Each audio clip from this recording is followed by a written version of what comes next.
The Secret, Hoax or Holy Grail. The Secret is sweeping the world as it presents to many for the first time the concept known as the law of attraction. Here is my experience with many of the concepts within the law of attraction as presented in The Secret.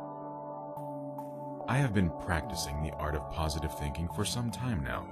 I can vouch to the facts within my own experience that there is something to it.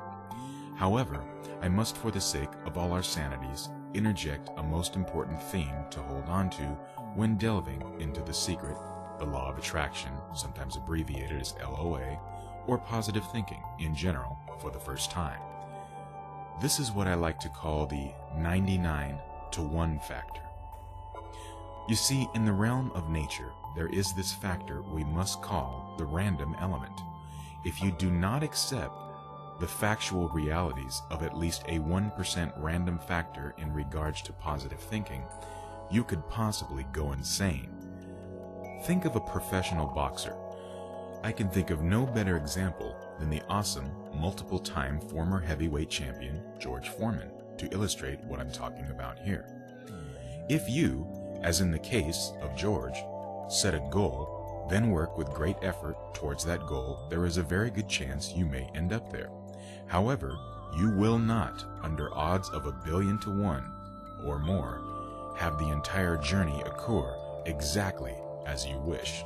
No way, no how. Even in the case of George, we are talking about a champion and a winner.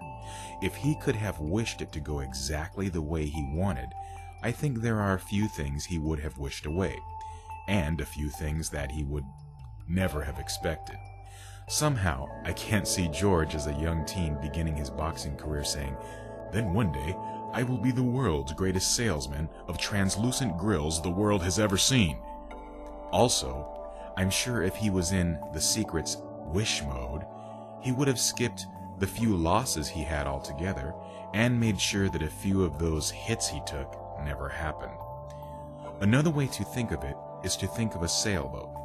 Say you wish to place the front tip of your boat on a dime placed on a beach a great distance away, and you plan on doing that at exactly 6 a.m.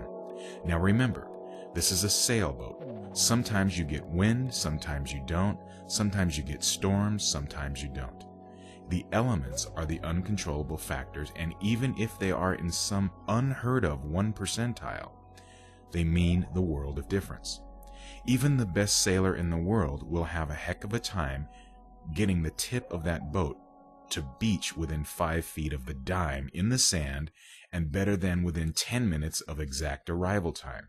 And 5 feet and 10 minutes would still be considered almost supernatural. Then there's the additional random factor you don't know about yet. Some kid was walking by and saw that nice shiny dime in the sand and took it home with him.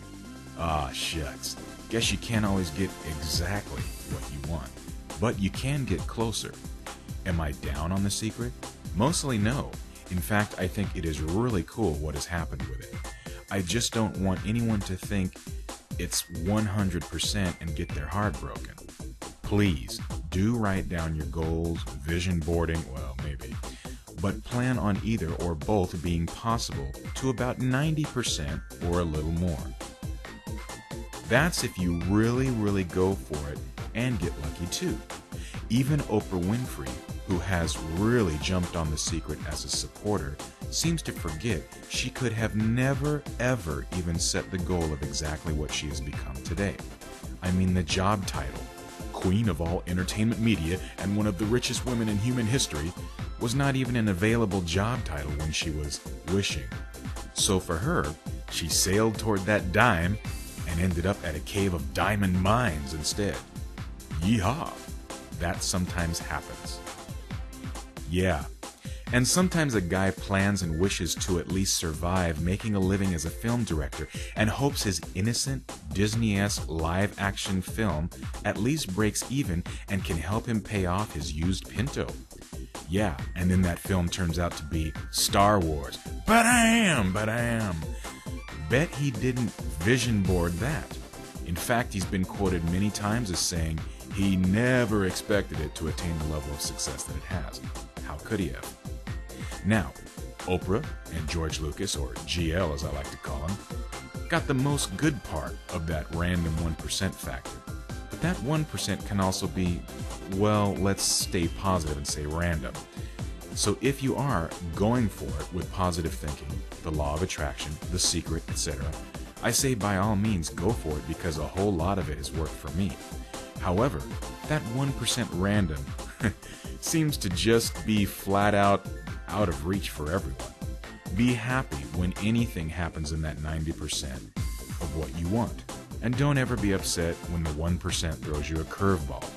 If you accept the new reality presented to you in the 1% random factor, you may be able to knock that curveball right out of the park. Of course, it may land on someone's windshield, and somehow I don't think they would have vision boarded that into their trip to the ballpark. Best wishes, Universal, you won't.